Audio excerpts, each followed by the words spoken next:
Hello students, welcome to you on my YouTube channel. आज मैं आपके साथ शेयर करने जा रहा हूँ वो क्वेश्चन जो कि आज यानी 4 जनवरी 2021 को असिस्टेंट कंपाइलर में पूछे गए हैं। तो स्टार्ट करते हैं आज का ये लेक्चर।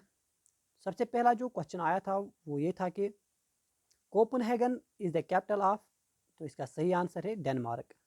कोपनहेगन जो कि एक कैपिटल है किसकी, डेनमार्क की। और इसी के रिलेटेड एक और क्वेश्चन आया था कि क्रोन जो कि करेंसी है किसकी, डेनमार्क की।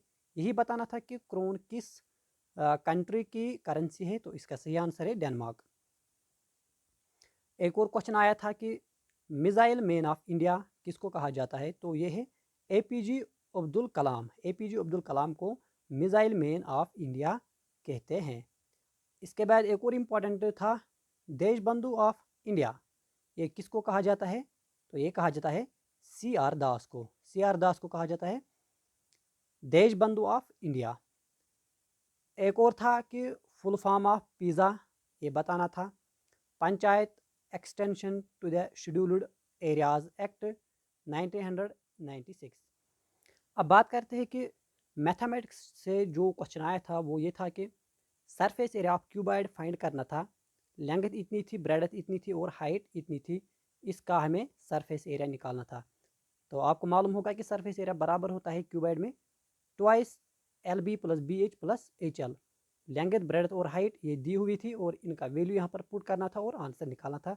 बहुत ईजी सा क्वेश्चन आया था। एक और क्वेश्चन था कि फाइंड रेडियस निकालना था कून का, और दिया हुआ क्या था, सॉलिड स्फीयर जो है इसको मेल्ट किया गया कून की शक्ल में, और फिर जो हाइट थी वो गिवन थी, हमें रेडियस बताना था। ठीक है, इसमें ऐसे भी आ सकता है कि अगर हाइट गिवन होगी तो आपको रेडियस भी फाइंड करना पड़ेगा। तो ऐसा भी क्वेश्चन आ सकता है, तो यह आपको ध्यान रखना है। एक और आया था कि when was Simon commission arrived India, India में साइमन कमीशन कब आया, तो इसका आंसर है 1927। नेक्स्ट बात करते हैं who was the secretary at the time of Morley Minto reform. जब मोरली मिंटो रिफॉर्म जो कि 1909 में हुआ, तो इस टाइम बताना था कि इस टाइम सेक्रेटरी ऑफ स्टेट कौन था, तो वो था लॉर्ड मॉरली। इसलिए इसको कहते हैं मॉरली मिंटो रिफॉर्म।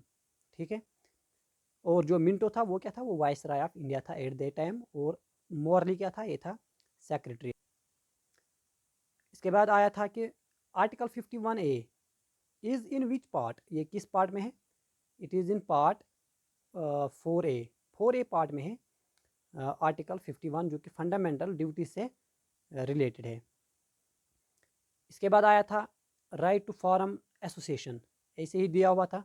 ऑप्शन ये थे 15, 16, 17 एंड 19, तो इसका सही आंसर क्या है 19। Rule of law is borrowed from, rule of law कहाँ से बारो किया गया है, ये कहाँ से है, यूके से, यूनाइटेड किंगडम से इसको बारो किया गया है। एक और इम्पॉर्टेंट था ये कि how many medals India won in Tokyo Olympic 2021, the answer is 7।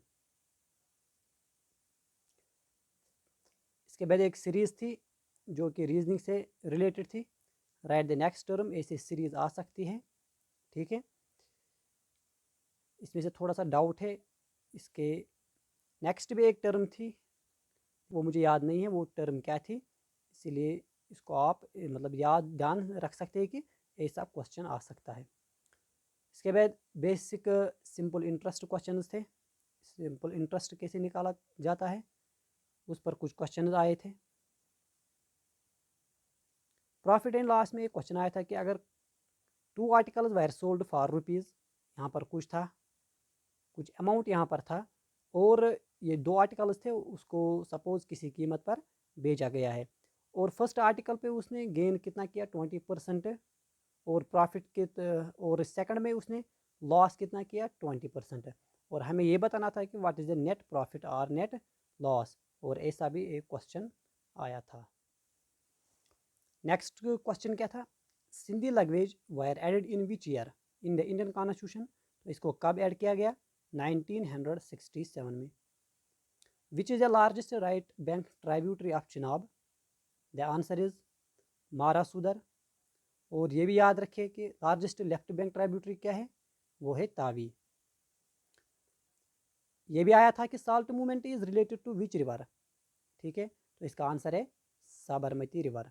ये कुछ इंपॉर्टेंट क्वेश्चन थे जो कि आज यानी 4 जनवरी 2021 में असिस्टेंट कंपाइलर में पूछे गए हैं।